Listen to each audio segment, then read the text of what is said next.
भक्तजनों, माताओं, बहनों, सादर जय श्री कृष्ण। हमारे YouTube चैनल में आप सभी का बहुत बहुत स्वागत है। मैं हूं आपके साथ आचार्य धर्मेंद्र शास्त्री। सबसे पहले तो आपको और आपके पूरे परिवार को रक्षाबंधन की बहुत बहुत शुभकामनाएं और बधाइयां। भाई बहन का सबसे बड़ा त्योहार यदि कोई होता है तो वो रक्षाबंधन होता है। सभी बहनें अपने अपने भाई को राखी बांधने के लिए तैयारी करती है तथा इस त्योहार का इंतजार करती है और सभी भाई इस दिन उत्सुक रहते हैं कि मेरी बहना रक्षाबंधन के दिन मुझे राखी बांधेगी। यानी राखी बांधने का जो त्योहार है वो बड़ा ही प्राचीन और अद्भुत त्योहार है। आदि अनादि काल से राखी बांधने की परंपरा निरंतर चली आ रही है और सभी भाई बहन के साथ साथ अन्य सभी लोग भी एक दूसरे को राखी बांधते हैं। और सबसे पहले राखी देवी देवताओं को बांधना चाहिए। जब हम रक्षाबंधन का त्योहार मनाते हैं तो उस दिन सबसे पहले हमको गणेश जी को राखी चढ़ा करके उनको राखी बांधना चाहिए और उसके बाद अन्य देवी देवताओं को तथा हमारे इष्ट देव को भी हमें राखी बांधना चाहिए। शिष्य गुरु को भी इस दिन राखी बांधते हैं और गुरु शिष्य को भी राखी बांधते हैं। इसके अलावा माता पिता को भी राखी इस दिन बांधी जाती है।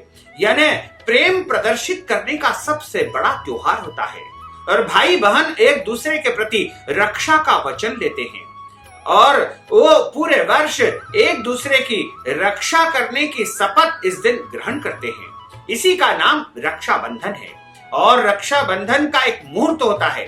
सही समय पर राखी बांधेंगे तो उसके परिणाम भी सही प्राप्त होंगे।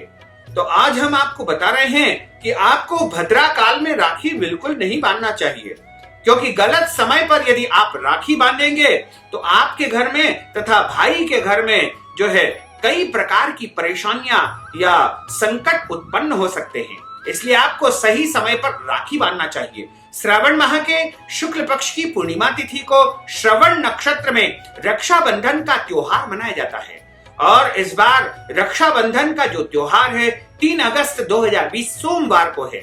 इस दिन राखी बांधने का सबसे श्रेष्ठ मुहूर्त रहेगा और पूर्णिमा तिथि का जो प्रारंभ होगा 2 अगस्त की रात्रि 9:30 से लेकर के 3 अगस्त की रात्रि 9:27 तक पूर्णिमा तिथि रहेगी। यानी पूर्णिमा तिथि में राखी बांधना सबसे श्रेष्ठ और कल्याणकारी माना जाता है तथा रक्षाबंधन में सबसे ज्यादा महत्वपूर्ण होता है कि भद्रा काल में राखी नहीं बांधना चाहिए, क्योंकि भद्रायाम द्वैध कर्तव्यम श्रावणी फाल्गुनी तथा, अर्थात भद्रा काल में 2 कर्म बिल्कुल नहीं करना चाहिए। एक है श्रावणी यानी रक्षाबंधन और दूसरा कर्म होता है फाल्गुनी यानी होलिका दहन।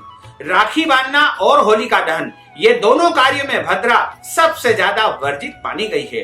तो इस बार जो भद्रा का समय रहेगा 2 अगस्त की रात को 9:41 से भद्रा प्रारंभ हो जाएगी, जो कि 3 अगस्त को सुबह 9:24 तक भद्रा रहेगी और पंचक का जो समय रहेगा वो 4 अगस्त को 8:48 सुबह से प्रारंभ होगा, जो कि 9 अगस्त तक पंचक रहेगा। अर्थात इस बार राखी में पंचक का कोई भी व्यवधान या बाधा उत्पन्न नहीं हो रही है, क्योंकि भद्रा भी 2 अगस्त की 9:41 से प्रारंभ होकर के 3 अगस्त की सुबह 9:24 पर समाप्त हो जाएगी। इसलिए आपको 3 अगस्त को 9:24 के बाद ही रक्षाबंधन का त्योहार मनाना चाहिए। 9:24 से पहले पहले किसी बहना को अपने भाई को राखी नहीं बांधना चाहिए, क्योंकि इस समय भद्रा काल रहेगा यानी भद्रा का समय रहेगा और भद्रा चूंकि दैत्या है और सूर्य भगवान की पुत्री है, शनिदेव की बहन है, प्रत्येक शुभ कार्य में इसको वर्जित माना गया है। इसलिए आप 3 अगस्त को 9:24 के बाद ही रक्षाबंधन का त्योहार मनाएंगे तो अति उत्तम और कल्याणकारी रहेगा। और 3 अगस्त को जो राखी बांधने के श्रेष्ठ समय रहेंगे वो सुबह 9:24 से प्रारंभ होंगे, जो कि 10:30 तक पहला मुहूर्त रहेगा। सुबह सुबह आप 9:24 से लेकर के 10:30 तक राखी बांध सकते हैं। उसके बाद दूसरा समय रहेगा दोपहर 1:30 से लेकर के शाम को 6 बजे तक आपको राखी बांधना चाहिए। और उसके बाद तीसरा मुहूर्त रहेगा शाम 6 बजे से लेकर के 7:30 बजे तक जो है राखी बांधने का मुहूर्त रहेगा। उसके पश्चात हालांकि पूर्णिमा तिथि नहीं रहेगी, चूंकि उदय व्यापिनी पूर्णिमा है, इसलिए रात में आप 10:30 बजे से लेकर के रात को 12 बजे तक भी राखी बांध सकते हैं। इन शुभ मुहूर्तों में आपको रक्षाबंधन का त्योहार मनाना चाहिए और शुभ मुहूर्त में जो राखी बांधी जाएगी वह कल्याणकारी रहेगी। राखी बांधने की जो विधि होती है वो इस प्रकार होती है। यदि आप राखी बांधने जा रही है तो सबसे पहले आपको एक थाली तैयार करना होगा। उस थाली के अंदर रोली यानी कुमकुम रखना है तथा उसमें चावल रखना है, हल्दी रखना है और उस थाली में एक नारियल या नारियल का गोला आपको रखना चाहिए। वैसे तो पानी वाला नारियल इसमें सर्वोत्तम माना जाता है और राखी उस थाली में रखना चाहिए तथा एक दीपक, शुद्ध घी का दीपक तैयार करना चाहिए।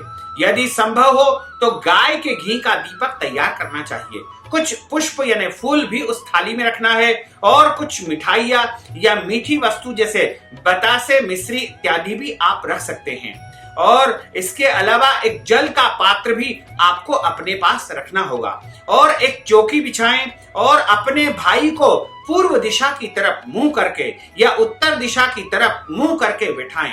उसके बाद भाई के सिर के ऊपर एक रुमाल या टोपी लगा करके सबसे पहले उसको तिलक लगाएं और तिलक जब आप लगाते हैं तो ये ध्यान रखना होगा कि आपके यदि बड़े भाई है तो आपको इस उंगली से तिलक लगाना चाहिए। इसको अनामिका उंगली कहा गया है और यदि छोटे भाई है तो उनको अंगूठे से तिलक लगाना चाहिए। हमेशा अपने से छोटे लोगों को अंगूठे से तिलक लगाया जाता है, वहीं बड़े लोगों को इस उंगली से तिलक लगाया जाता है और उसके बाद उसके ऊपर अक्षत यानी चावल आपको लगाना होगा।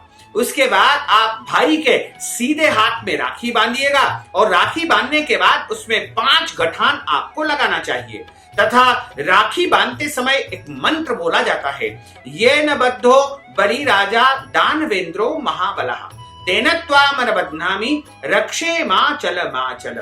यह मंत्र आपको बोलना चाहिए। राखी बांधने के बाद आप भाई को मिठाई खिलाएं, उसका मीठा मुंह करवाएं तथा उसकी आरती आपको करना चाहिए और आरती करने के बाद भाई के दोनों तरफ आपको जल छोड़ना चाहिए। इस विधि से आपको राखी बांधना चाहिए और यदि आप चाहें तो अपने भाई को राशि के अनुसार राखी बांध सकते हैं। यदि आपका भाई मेष राशि का है तो लाल रंग की राखी बांधे। यदि आपका भाई वृषभ राशि का है तो आप चांदी के रंग की या सफेद राखी उनको बांध सकते हैं। आपका भाई यदि मिथुन राशि का है तो उनको हरे रंग की राखी बांधे। यदि आपका भाई कर्क राशि का है तो उनको सफेद रंग की राखी बांधे। आपका भाई यदि सिंह राशि का है तो लाल या कत्थई रंग की राखी बांधे। यदि आपका भाई कन्या राशि का है तो उनको हरे रंग की राखी बांधे। यदि आपका भाई तुला राशि का है तो उनको सफेद रंग की राखी बांधे। यदि आपका भाई वृश्चिक राशि का है तो उनको लाल रंग की राखी बांधे। यदि आपका भाई धनु राशि का है तो उनको पीले रंग की या केसरिया रंग की राखी बांधे। और यदि आपका भाई मकर राशि का है तो उनको आप काले रंग की या नीले रंग की राखी बांध सकते हैं। यदि आपका भाई कुंभ राशि का है तो उनको काले या नीले रंग की बांधी, या फिर आपका भाई मीन राशि का है तो उनको पीला या केसरिया रंग की राखी आपको बांधना चाहिए। इस प्रकार राशि के अनुसार यदि आप राखी बांधेंगे तो 9 ग्रहों का भी शुभ फल उनको प्राप्त हो सकेगा। और राखी बांधते समय आपको विशेष रूप से यह ध्यान रखना होगा कि आप अपने भाई से जो है रक्षा का वचन ले तथा स्वयं भी उनकी रक्षा का वचन दे। दोनों एक दूसरे के प्रति प्रेम रखें और रक्षा बंधन के दिन भाई बहना को एक समय भोजन करके व्रत रखना चाहिए तथा उस दिन दाढ़ी कटिंग नहीं करवाना चाहिए और भाई बहन को आपस में लड़ाई झगड़ा बिल्कुल नहीं करना चाहिए। और इस दिन अपने घर के बड़े बुजुर्ग माता पिता को भी राखी बांधना चाहिए तथा उनसे इस दिन लड़ाई झगड़ा बिल्कुल नहीं करना चाहिए। रक्षाबंधन के दिन किसी भी व्यक्ति को पेड़ पौधे नहीं काटना चाहिए क्योंकि इस दिन श्रावणी पूर्णिमा का दिन रहता है और इस दिन पेड़ पौधों को लगाने का महत्व माना गया है, इसलिए इस दिन किसी भी स्थिति में पेड़ पौधे नहीं काटना चाहिए। इसके अलावा रक्षा बंधन के दिन दान पुण्य किया जाता है। गरीब लोगों को, जरूरतमंद लोगों को इस दिन जो है वस्त्र दान, अन्न दान करने का सबसे अधिक महत्व माना गया है। इसके अलावा रक्षाबंधन इस बार चूंकि सोमवार के दिन है, इसलिए उस दिन बिल्व पत्र भी आपको नहीं तोड़ना है।